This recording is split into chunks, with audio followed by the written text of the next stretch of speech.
Novel اکتی مثال از قلم تیمیم episode number 7۔ مثال نماز عشاء پڑھنے کے بعد ہاتھ اٹھائے دعا میں مشغول تھی جب کستوری اسے کھانے کے لیے بلانے آئی، لیکن اسے دعا مانگتے دیکھ کر وہ آہستگی سے چلتی ہوئی اس کے پاس آ کر بیٹھ گئی۔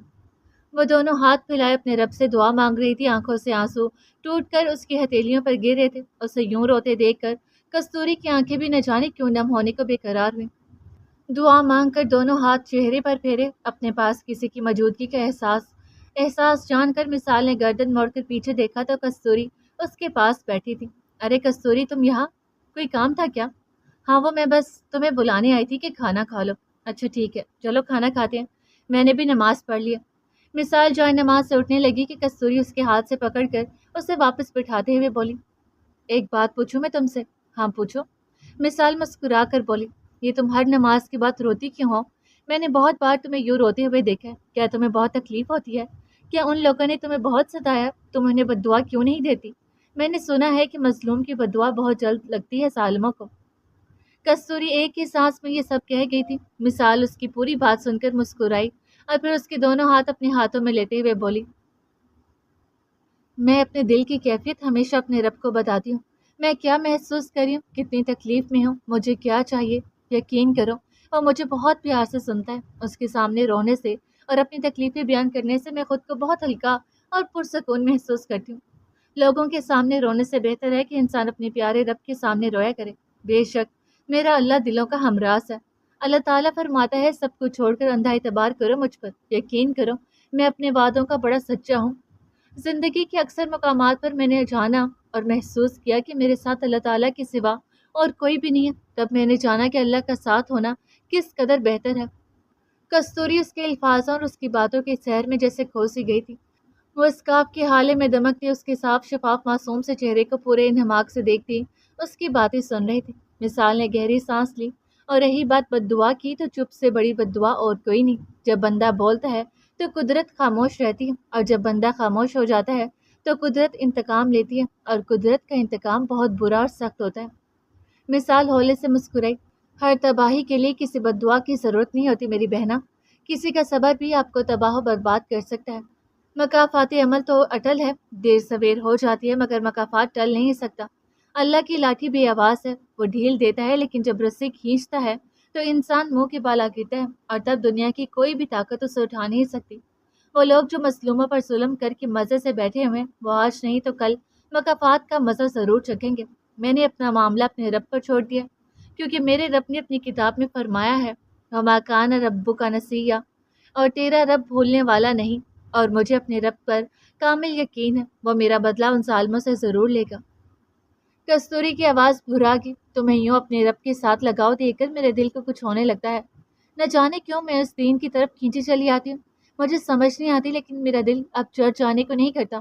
مجھے چرچ جانا شروع ہی سے پسند نہیں تھا، لیکن مام مجھے زبردستی لے جایا کرتی تھی۔ میں تمہیں جب بھی عبادت کرتے دیکھتی ہوں تو مجھے ایک کشش اپنی طرف کھینچتی ہے۔ نہیں معلوم کہ میرا دل کیا چاہتا ہے، لیکن میں خود کو بہت پرسکون محسوس کرتی ہوں جب تمہارے گاڈ کے بارے میں اور تمہارے دین کے بارے میں سوچتی ہوں تو۔ اس کی بات سن کر مثال مسکرائی، اسے سمجھ آ گئی تھی کہ اس کے دل میں ایمان کی کرن جگمگانے لگی ہے۔ دوسرے دن مثال نے اسے کچھ اسلامی کتابیں اور ترجمہ والا قرآن لا کر دیا تاکہ وہ ان کا مطالعہ کرے، اور جب وہ بالکل مطمئن ہو جائے تو وہ پورے دل کے ساتھ دین اسلام میں داخل ہو۔ وہ خود بھی وقتاً فوقتاً اسے دین کی دعوت دیتی رہتی تھی۔ ہر نماز کے بعد جب بھی دعا کے لیے ہاتھ اٹھتے تو سب سے پہلے وہ کستوری کے لیے خاص طور پر دعا مانگتی کہ اللہ تعالیٰ اس کی محسن، اس پیاری سی لڑکی کو دین اسلام کی سمجھ بوجھ دے اور وہ اسلام قبول کر لے۔ کستوری کی اسلام میں دلچسپی بہت بڑھ گئی تھی۔ وہ دینی کتب کے ساتھ ساتھ انٹرنیٹ اور مثال سے بھی اس کے بارے میں معلومات لینے لگی۔ مثال کو خوشی ہوتی تھی جب کستوری اس سے اسلام کے بارے میں جاننے کی کوشش کرتی۔ بہت سی دعاؤں اور کوششوں کے بعد بالآخر مثال کو ایک جگہ جاب مل ہی گئی۔ سیلری بھی کافی معقول تھی۔ اس نے جب یہ خوشخبری کستوری کو سنائی تو وہ اس سے زیادہ خوش ہوئی تھی۔ ان دونوں نے اس رات اس خوشی کو سیلیبریٹ کیا۔ دونوں ایک دوسرے کی خوشی اور غم میں برابر کی شریک تھی۔ کستوری ہر ہفتے کال کر کے اپنے والدین کو اپنی خیریت سے آگاہ کرتی تھی، اور اس نے انہیں مثال کے بارے میں بھی بتایا تھا کہ وہ اس کی بیسٹ فرینڈ ہے اور اس کا بہت خیال رکھتی ہے۔ پہل تو وہ دونوں پریشان ہوئے تھے، لیکن کستوری کی یقین دلانے پر کہ مثال بہت اچھی اور معصوم لڑکی ہے تو وہ دونوں بھی مطمئن ہو گئے۔